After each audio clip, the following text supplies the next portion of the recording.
Welcome to Luca and Miguel. Enjoy the video. You start by isolating the subject immediately. Open the image and duplicate the background to protect the original.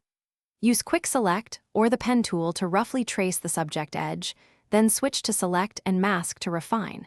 Make sure to view at 100% for edge accuracy and apply a small feather or radius to smooth, jagged edges. Once the mask looks clean, output it to a layer mask so you can continue editing non-destructively and toggle visibility as needed. Next, place the new background beneath the mask subject and scale it to match perspective. Use Transform with Warp if necessary. To make the composite believable, analyze light direction and recreate it with curves and color balance adjustments applied to the subject or background. Once tones match, add depth.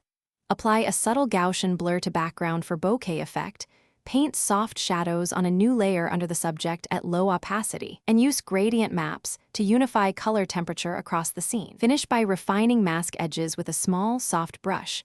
Switch between black and white to hide or reveal pixels. For hair, use Refine Edge or Paint Fine strokes. Apply a subtle overall color grade and add matched grain or noise so the subject and background share texture. Finish with selective sharpening. If things go wrong, inspect for halos, inconsistent light direction, or color casts and fix with localized curves or clone/heal. Once satisfied, export at desired size and format.